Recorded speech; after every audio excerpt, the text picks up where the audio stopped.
हिंदी दर्शन से। और आज हम कवि कबीरदास जी द्वारा रचित साखी का 6वां पद देखेंगे।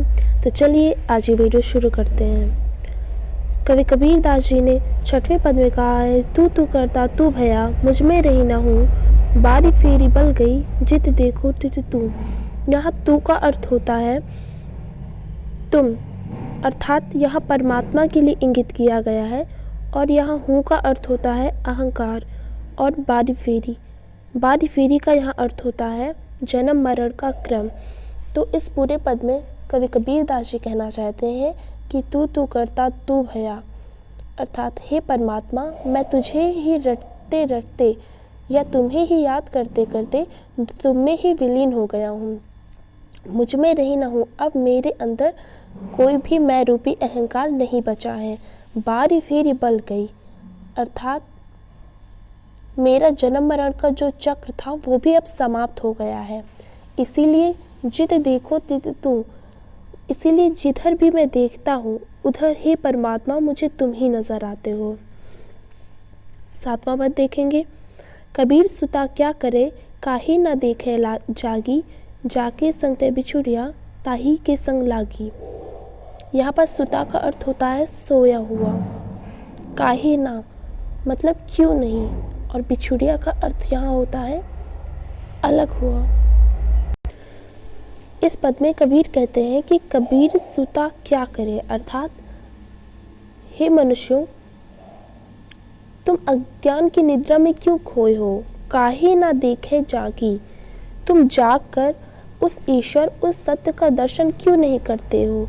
जाके संगते बिछुड़िया, अर्थात तुम जीवन के अज्ञान बंधन में पड़कर तुम जिस ब्रह्म से बिछुड़कर अलग हो गए हो, ताही के संग लागी, उस ब्रह्म के लिए ज्ञान प्राप्त कर उसी ब्रह्म के संग लग जाओ, अर्थात उसी की भक्ति में रम जाओ।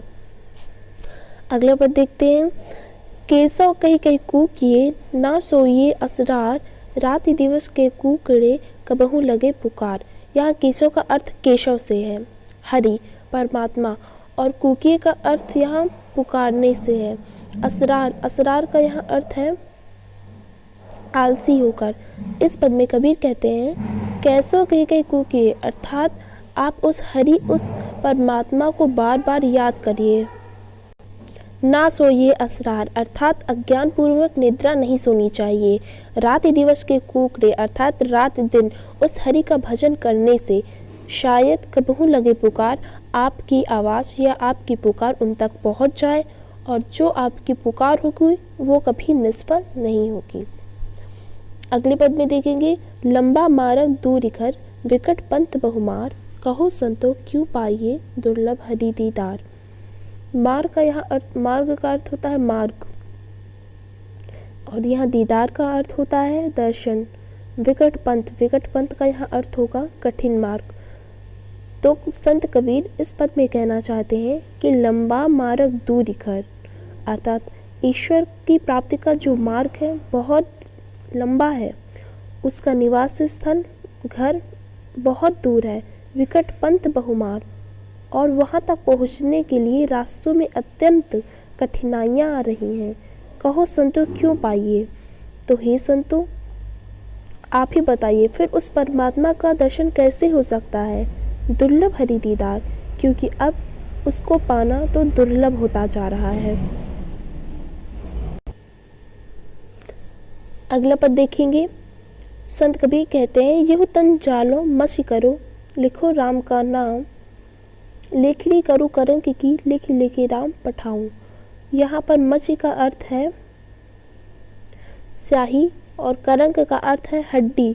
लेखड़ी यहाँ लेखनी के लिए प्रदर्शित किया गया है। इस पद में संत कबीर कहते हैं, यह तन जालो मसी करो, अर्थात हे मनुष्यों, इस तन को जलाकर, इस शरीर रूपी तन जो है आपके पास, उसको जलाकर आप स्याही कर दो। और फिर नीचे की पंक्तियों से अर्थ लेंगे, लेखड़ी करूँ करंक की, और अपनी हड्डियों की लेखनी बना लो। लिखो राम का नाम, और उन्हीं दोनों से, अर्थात उसी लेखनी से और उसी स्याही में डुबाकर उस हरि उस परमात्मा का नाम लिखो, और लिखी लिखी राम पठाओ, और राम का नाम राम के द्वार में ही अपनी भक्ति स्वरूप भेजो, अर्थात अपनी पूर्ण भक्ति का प्रदर्शन करो। अगला पद देखेंगे, कै बरहनी को मीच दे, कै आपा दिखलाए, 8 पहर का दाक्षिणा, मुँह पे सहा न जाए। यहाँ पर मीच का अर्थ होता है मृत्यु, आपा का अर्थ होता है आत्मस्वरूप और कै का अर्थ होता है अथवा। संत कबीर इस पद में कहना चाहते हैं, कै बरहनी को मीच दे, अर्थात हे परमात्मा अब तुम मुझे मृत्यु दे दो। कै आपा दिखलाए, अथवा कै मतलब अथवा अपना आत्मस्वरूप मुझे दिखलाओ। 8 पहर का दाक्षिणा, अर्थात ये 8 पहर का जगना मुँह पर सहा न जाए, मुझसे अब और अधिक सहन नहीं हो रहा है। अगला पद देखेंगे, कबीर रेख सिंदूर की, काजल दिया न जाए, नैनो रम्य रमी रहिया, दूजा कहाँ समाए। यहाँ पर सिंदूर का अर्थ होता है सिंदूर, सिंदूर का अर्थ होता है सिंदूर और यहाँ रमैया का अर्थ होता है राम, रमी रहिया का अर्थ यहाँ होगा रम रहा है। संत कबीर इस पद में कहना चाहते हैं, कबीर रेख सिंदूर की, अर्थात सिंदूर की, जिस प्रकार सिंदूर की रेखा पर काजल नहीं दिया जा सकता, ठीक उसी प्रकार नैनो रम्य रमी रहिया, ठीक उसी प्रकार मेरे नेत्रों में तो राम रमण कर रहे हैं, दूजा कहाँ समाए, अब दूसरा कहाँ समा सकता है। अतः यह इस पद में संत कबीर अपनी भक्ति को प्रदर्शित करते हैं और कहते हैं, इसका पूरा सार भाव ये है कि संत कबीर कहना चाहते हैं कि मुझ पर भगवान को छोड़कर अब किसी दूसरे का प्रभाव नहीं पड़ सकता है। तो आज का वीडियो यहीं स्टॉप करते हैं, मिलते हैं अगले वीडियो में, तब तक के लिए ऑल द वेरी बेस्ट।